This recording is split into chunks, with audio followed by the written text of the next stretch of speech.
Last week, we took a look at the three biggest customer experience game changers of the past decade, the 2010s. Now we're going to look into our crystal ball, and I'm going to try to predict what the three biggest customer experience game changers of the next decade, the 2020s, will be. But first, what do we mean by a game changer?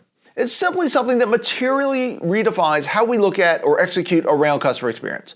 So for instance, in the last decade, big data was transformative. It completely shifted how many companies understood and interacted with their customers, and it still does to this day. So without further ado, let's look at my predictions for the three biggest customer experience game changers of the next decade.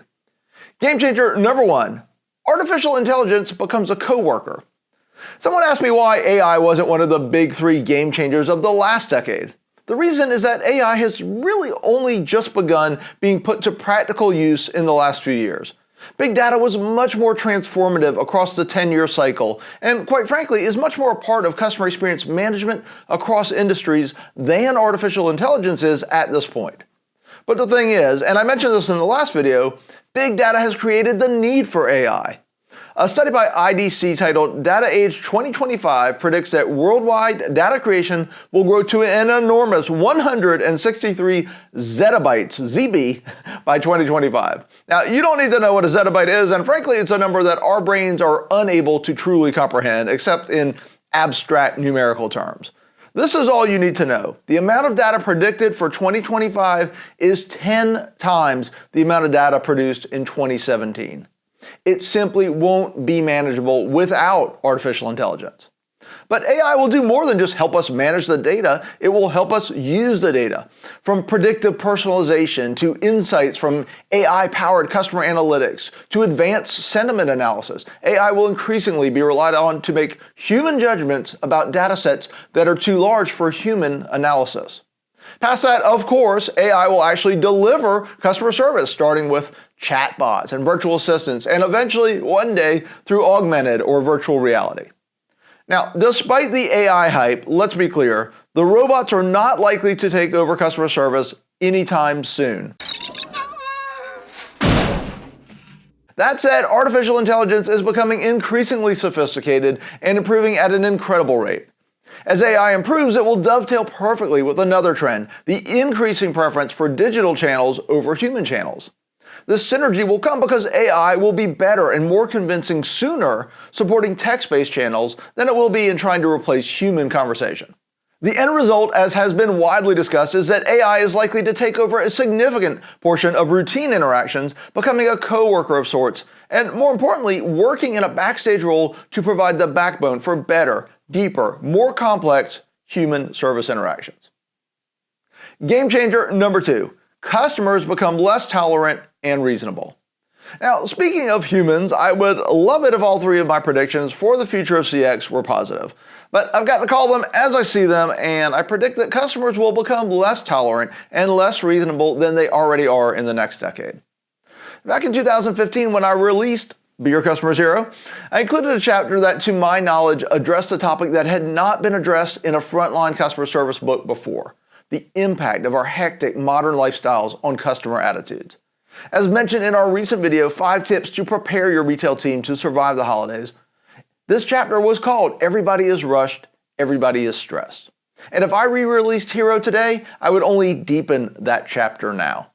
Any sober look at societal and economic trends, at least here in the United States, points to a populace with an ever-increasing set of expectations for immediate gratification, accompanied by a decrease in the lack of coping skills, social skills, and most importantly, empathy.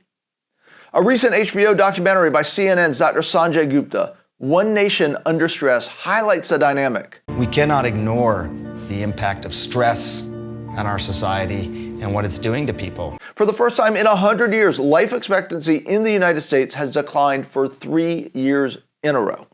Last time it did this was during a world war and a pandemic. Now, the primary causes of this falling life expectancy are overdose, suicide, and cirrhosis of the liver, the so-called deaths of despair.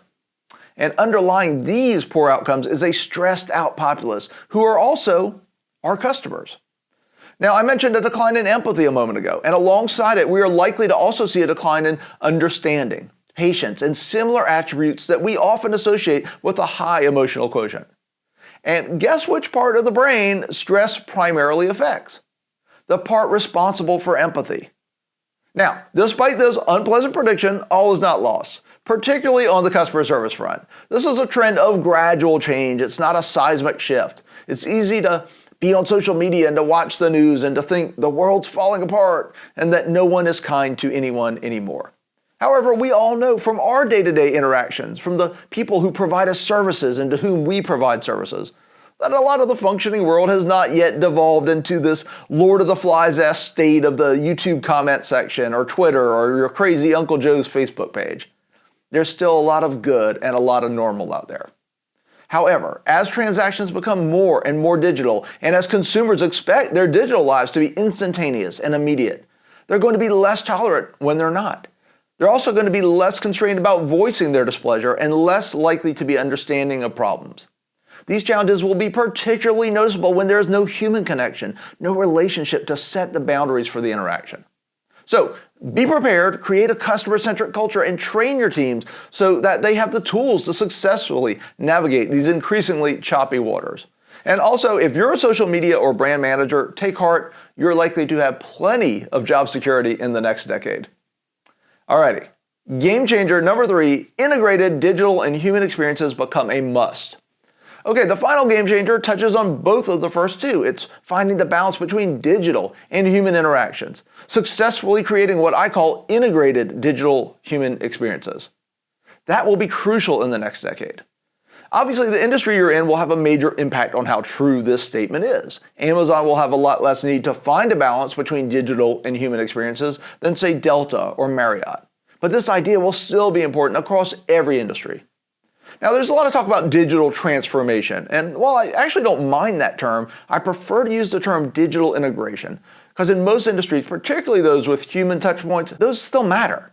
They're still a source of competitive advantage, and digital transformation is not the goal. Successfully integrating digital and human touch points into a seamless overall customer experience is the goal.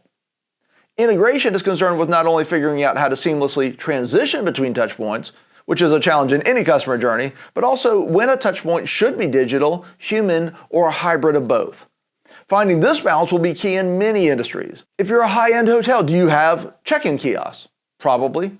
But how many? And to what degree do they replace the guest service staff? And where's the tipping point when the amount of automation negatively impacts the experience? Conversely, do customers adjust? Does the digital-centric experience become the new normal?